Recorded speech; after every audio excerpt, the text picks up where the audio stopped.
right there in the Word for your mind, your body, and your soul. It's right there in the Word. The Word of God will set you free. It's right there in the Word. Eternalizing is the key.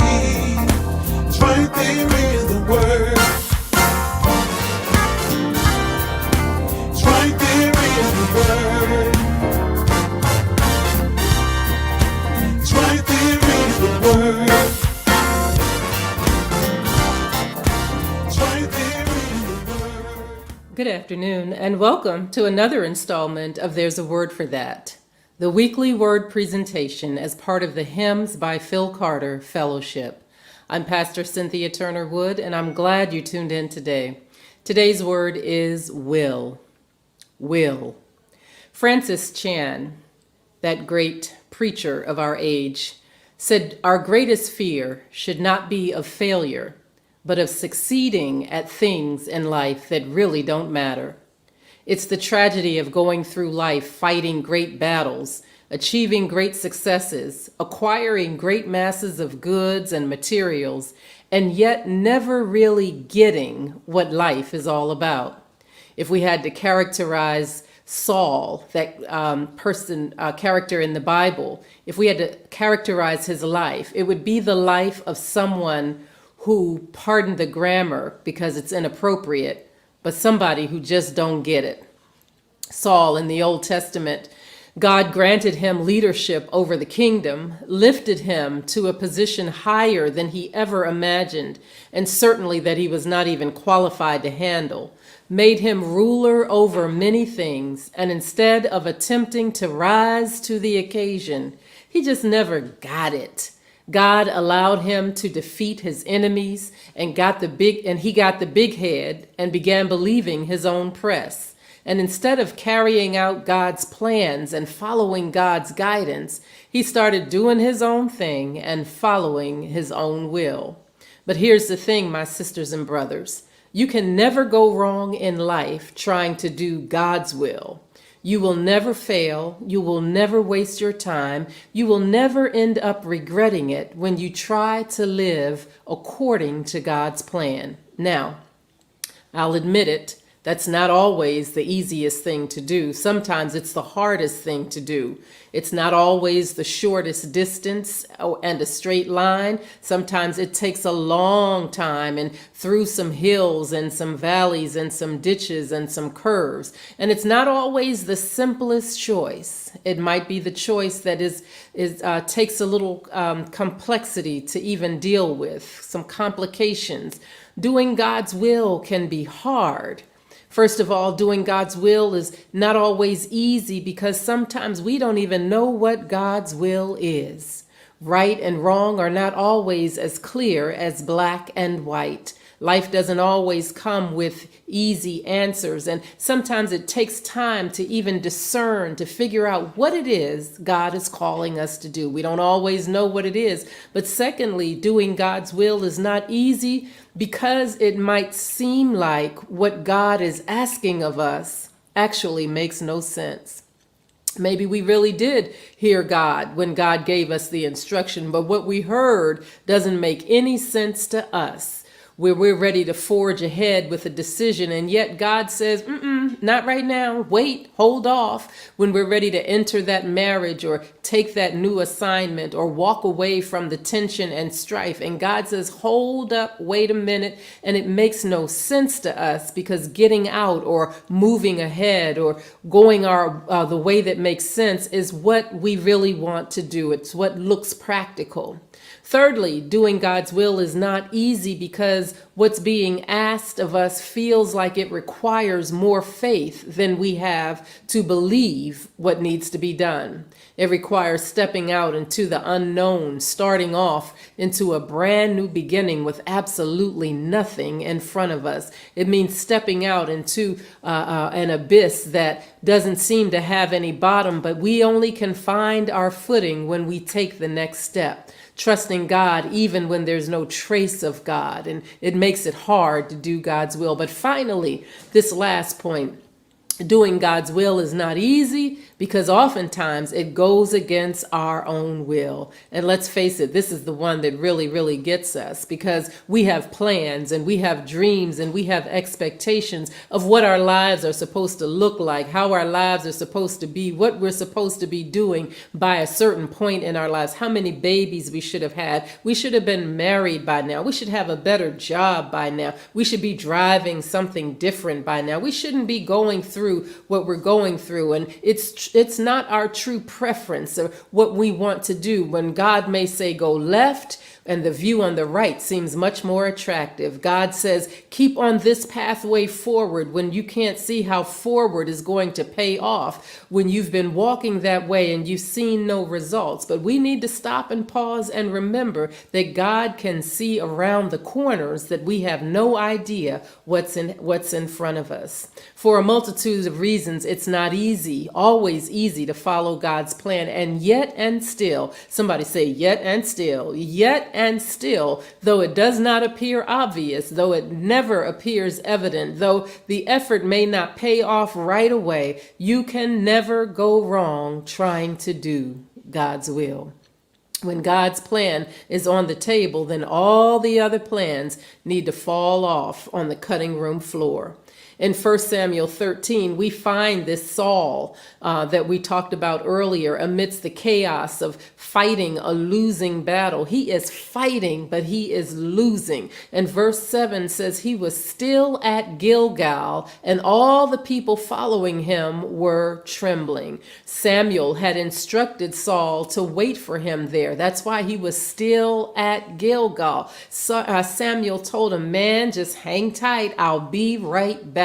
And the text says when Samuel failed to return in the days appointed, Saul took it upon himself to go to plan B. You know what that's like, don't you? When it's taking too long, when the expectation was it should have happened by now. There are times when we go on our own and get to plan B. Saul said, when I saw the people were scattered from me and that you had not come back within the days appointed, therefore I felt compelled and I offered a burnt offering.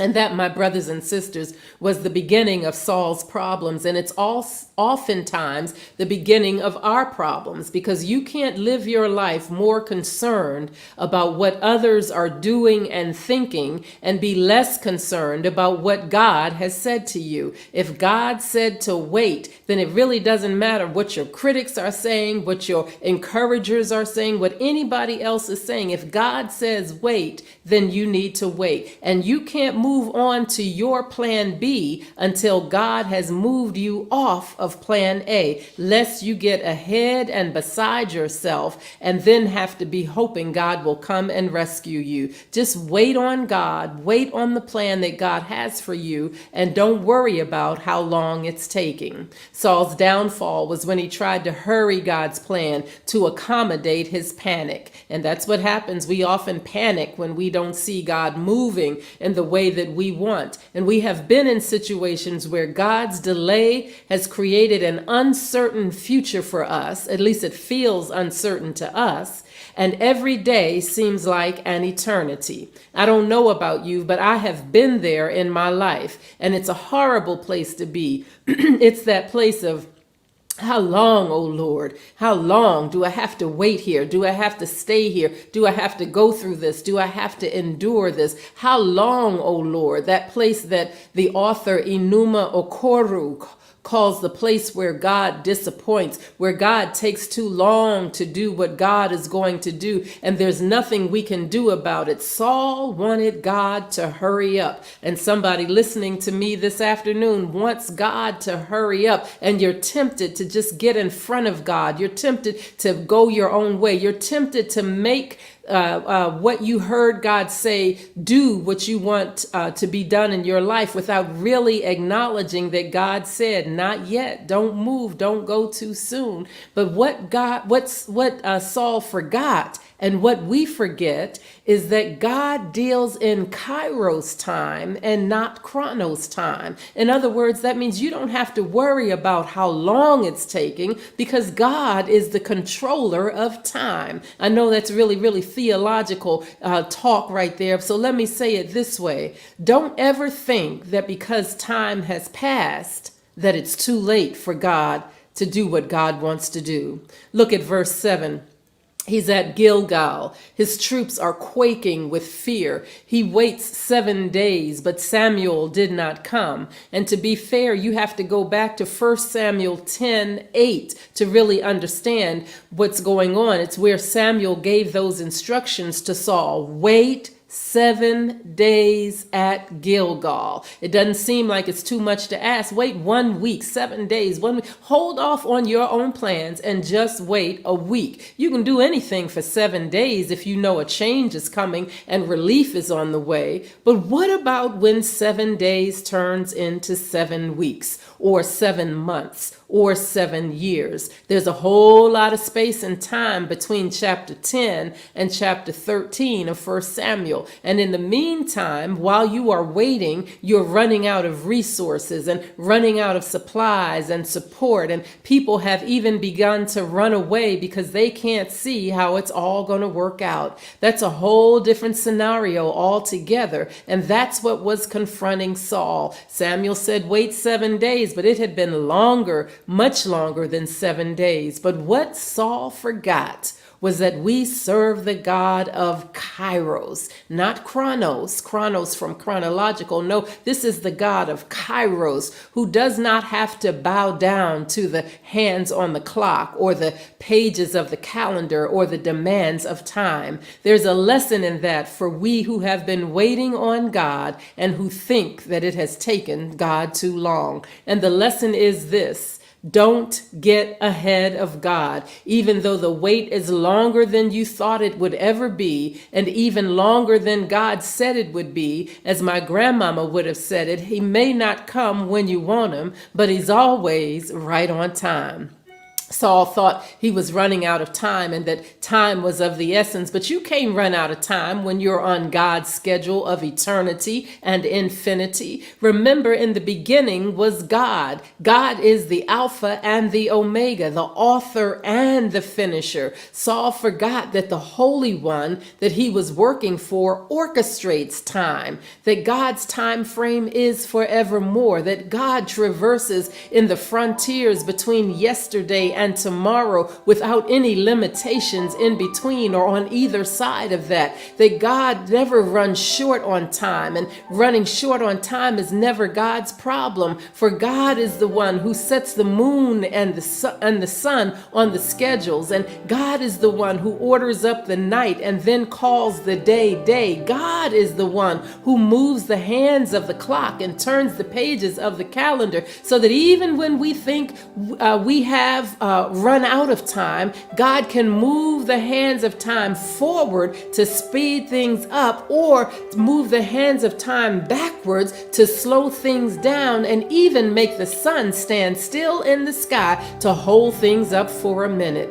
Look at Sarah in her postmenopausal years, who laughed when God said she would have a baby several years after that, and lo and behold, there was Isaac. Look at Zechariah, childless, looking like somebody's grandfather, who laughed when God told him that his wife, who was postmenopausal, was pregnant and he would finally be a father. Look at Martha, who chastised Jesus for waiting too long to show up when he heard that their brother Lazarus was sick. By the time Jesus got there, Lazarus had died and was buried in his grave. But time is not a factor against divine power, so that not even death had the final say in the matter. And when they took Jesus to the tomb where Lazarus was 3 days buried, Jesus called his name and Lazarus got up from the grave. In Joel 2:25, God promises to restore back to the people the years that the cankerworms had eaten from their grain, and he would fill their vats with new wine and new oil, because God can put back that which the enemy has taken from us. And the question for you today, my sisters and my brothers, is what do you have so urgent that you need to jump in front of the God of the universe and handle on your own? Because when God gets ready to do a thing, it does not matter how much time has passed.